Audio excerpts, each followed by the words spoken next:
Subscribe CSR with MK YouTube channel and press the bell icon to get new videos about Commentary Screen Reader.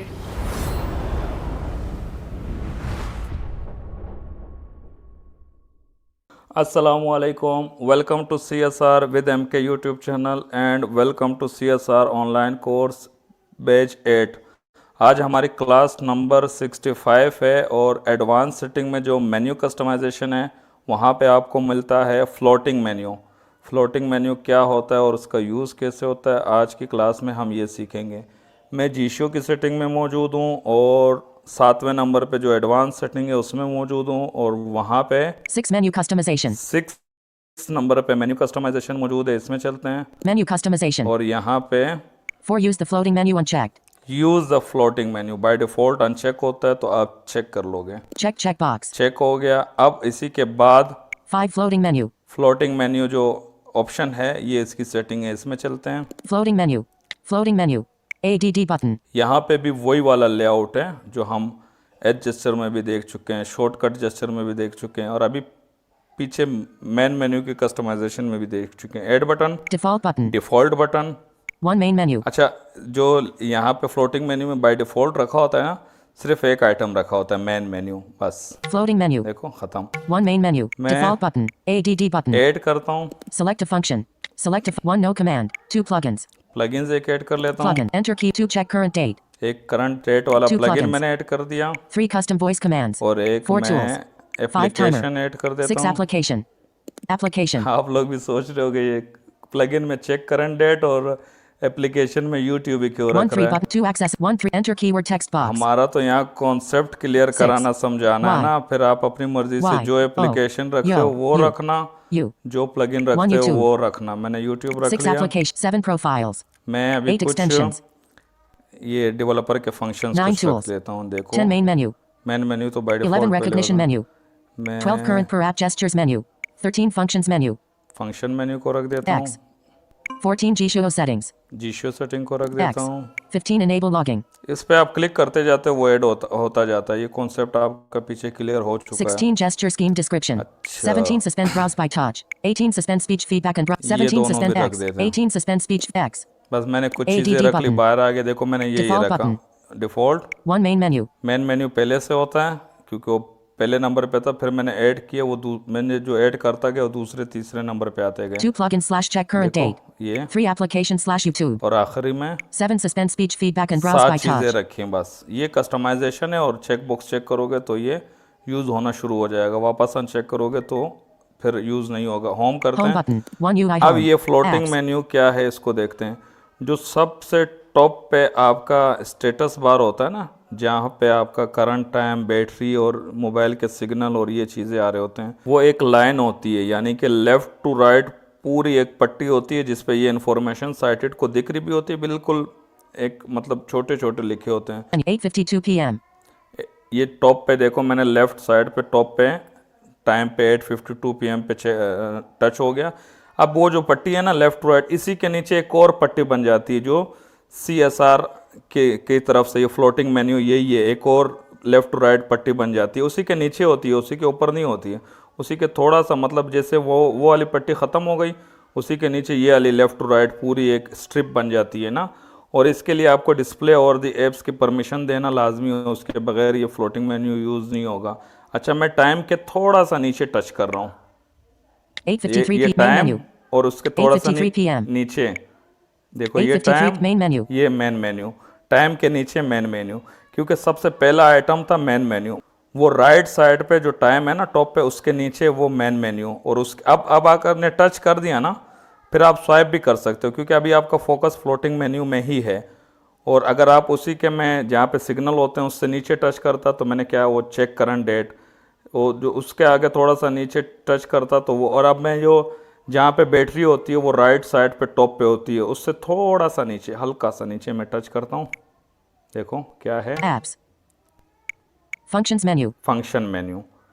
ये function menu एक, और मैं swipe left करके जाता हूँ ये देखने के लिए कि स्क्रीन पे मेन मेन्यू से लेके फंक्शन मेन्यू तक कितने आइटम शो हो रहे हैं। 1 YouTube 2 check current date check current date 3 main menu main menu 4, यानी कि लेफ़्ट टू राइट जो आपने उधर ऐड किए हुए हैं ना, 4 चीज़ें तो डिस्प्ले पे शो होंगी, ठीक है। मेन मेन्यू टाइम के नीचे, और जो चौथा है आपने जो कुछ भी रखा होगा वो बैटरी के नीचे, ठीक है। और दरमियान में 2 और भी हैं, लेकिन उसके बाद मैंने रखे तो 7 हैं। और जैसे उसके बाद आप स्वाइप राइट करते Check जाओ, current date. Check current date. YouTube. Functions menu. G-Show settings. देखो वो जैसे हमारे ये जूम की क्लास है ना, अनम्यूट, फिर ये पार्टिसिपेंट दूसरे तीसरे, और लेफ़्ट टू राइट, फिर आगे जब स्वाइप राइट करते हो ना, तो वो जो राइट की तरफ लेफ़्ट की तरफ एक आइटम होता है वो स्क्रीन पे आ जाता है, जो राइट की तरफ अनम्यूट म्यूट वाला बटन होता है वो छुप जाता है, यानी कि वो राइट की तरफ गायब हो जाता है। इसी तरह जब मैं आगे गया, जो अगला ऑप्शन आ गया, लेकिन मेन मेन्यू अब स्क्रीन से हट चुका है, क्योंकि स्क्रीन पे 4 ही बटन शो होंगे। Suspend browse by touch. छठा ये हो गया, Suspend speech feedback and browse by 7वां touch. ये हो गया। अब 7 हो गए, तो यानी कि 7वां, छठा, 5वां, चौथा ये ऑप्शन शो हो रहे हैं। जो ऊपर तीसरा, दूसरा और पहला था वो शो नहीं होगा। देखो, इसको आपको समझाने के लिए मैं टाइम के नीचे वाला ऑप्शन देख लेता हूँ कौन सा है। 8:55. Suspend browse by touch. देखो, सस्पेंड ब्राउज बाय टच है इसके नीचे। अब मैं स्वाइप लेफ्ट करता हूँ, G-Show settings. देखो G show setting, Functions menu. Function menu, YouTube. बल्कि ये Check current date. यहाँ Main पे menu. तो उसने 3 ऑप्शन दिखाए हैं। वो भी, ये भी डिपेंड करता है कि ऑप्शन कितना बड़ा है, ठीक है। वो मेरे ख्याल में वो आखिर वाले ऑप्शन उसके टेक्स्ट बहुत बड़े हैं ना, तो इस वजह से वो 3 शो हो रहे हैं। 4 होने चाहिए थे, चलो 3 हो रहे हैं। लेकिन ये कॉन्सेप्ट सिर्फ ये है कि स्क्रीन पे 3 भी शो हो सकते हैं, 4 भी शो हो सकते हैं। बाकी आपने रखे अगर 10 हो ना, तो फिर आप स्वाइपिंग कर सकते हो। और आगे एक फंक्शन है टू टॉप और टू एंड का, वो बड़े कमाल का है, उस पर अभी तक मैंने डिस्कस नहीं किया, जिसका मैं वो उसी में मैं समझाऊंगा। मैं मोबाइल एक हाथ से यूज़ करता हूँ, दूसरा हाथ, हालांकि यहाँ जब क्लास भी चल रही होती है ना, इसमें भी मैं मोबाइल एक हाथ से यूज़ करता हूँ, दूसरा हाथ तो यूज़ नहीं करता। खैर, वो उसी का टॉपिक यहाँ नहीं है। Check current date. अब सेम उसी तरह ये फ्लोटिंग मेन्यू है, स्टेटस बार के नीचे एक पट्टी बन जाएगी। तो ये तो एक्सप्लोर हमने कर लिया, और इसको अप्लाई कैसे करेंगे, वही जिस पे आप क्लिक करोगे तो अप्लाई हो जाएगा। मैं चेक करंट डेट पे क्लिक कर देता हूँ, Thursday, February 29th, 2024. अप्लाई हो गया, सिंपल। YouTube. यूट्यूब पे क्लिक करूँगा तो ये यूट्यूब मेरे ओपन हो जाएगी। Functions menu. YouTube. YouTube open नहीं New हुई, notification Wasim Badami हो गई। uploaded. New note create button. Home button. Create button. YouTube पे जब मैंने क्लिक किया ना, तो यूट्यूब ओपन हो गई, लेकिन मेरा फोकस वहीं पे फ्लोटिंग मेन्यू पे था। मैंने जब स्वाइप राइट किया तो फंक्शन मेन्यू उसने बोला ना, एक्सप्लोर बाय टच करके आप स्क्रीन पे टच कर लो तो यूट्यूब वाले लिस्ट मतलब विंडो पे फोकस आ जाएगा। वो तो ऊपर एक छोटी सी पट्टी है, वो हर टाइम होगी। ये फ्लोटिंग मेन्यू का एक और फ़ायदा भी है कि चाहे वो कोई भी एप्लीकेशन हो, ये टॉप पे स्ट्रिप आपको दिखाई दे रही होगी। तो यहाँ पे बहुत चीज़ें तो अगर रखोगे तो फिर स्क्रॉलिंग करना पड़ेगा। यहाँ 4-5 चीज़ें आप रख सकते हो जो आपकी बहुत इंपॉर्टेंट हो, तो डायरेक्ट टच करके उनको भी एक्टिवेट कर सकते हो, या एप्लीकेशन भी रख सकते हो, आपकी मर्ज़ी है कुछ भी। अच्छा, एक चीज़ जो मैं बताना भूल गया, जो हमारे 2 फंक्शन हैं, डिसेबल ब्राउज बाय टच और डिसेबल स्पीच फीडबैक। आप लोग को पता है डिसेबल ब्राउज बाय टच वो होता है जिसमें मोबाइल साइटेड वाला हो जाता है, TTS बोलता है। डिसेबल स्पीच फीडबैक वो होता है जिसमें आपका TTS भी नहीं बोलता और मोबाइल भी साइटेड वाला हो जाता है।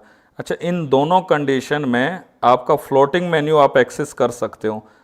अच्छा, क्या चीज़ें एक्सेस कर सकते हो जब आपका ये टेम्परेरी ऑफ हो, CSR परमानेंट ऑफ नहीं, एक्सेसिबिलिटी से ऑफ नहीं, ये जो डिसेबल स्पीच फीडबैक है या डिसेबल, इन दोनों सूरतों में आप फ्लोटिंग मेन्यू भी एक्सेस कर सकते हो, वॉल्यूम कीज़ भी एक्सेस कर सकते हो, और एज जेस्चर भी एक्सेस कर सकते हो। और वो जो बॉटम पे है ना, जो हमने अभी पिछली क्लास में ऑपरेशन सेटिंग में देखा था, होम बैक को, उसको भी एक्सेस कर सकते हो। हालांकि ये सारे जो है ना जीशो के फीचर है ना, फ्लोटिंग मेन्यू, वॉल्यूम कीज़ पे आपने जो शॉर्टकट रखे हुए हैं, बॉटम पे होम बैक को वो करना, और ये एज जेस्चर और वॉइस असिस्टेंट भी एक्टिवेट कर सकते हो। तो ये सारे चीज़ें इन दोनों कंडीशन में, डिसेबल ब्राउज बाय टच और डिसेबल स्पीच फीडबैक में आप यूज़ कर सकते हो। तो ये थी आज की हमारी क्लास फ्लोटिंग मेन्यू। आज का क्वेश्चन ये है कि आपने फ्लोटिंग मेन्यू में क्या क्या रखा हुआ है, अगर यूज़ करते हो, अगर यूज़ नहीं करते हो तो वो भी बताइएगा। इंशाल्लाह मिलते हैं नेक्स्ट क्लास में, तब तक के लिए अल्लाह हाफिज़। Subscribe CSR with MK YouTube channel and press the bell icon to get new videos about Commentary Screen Reader.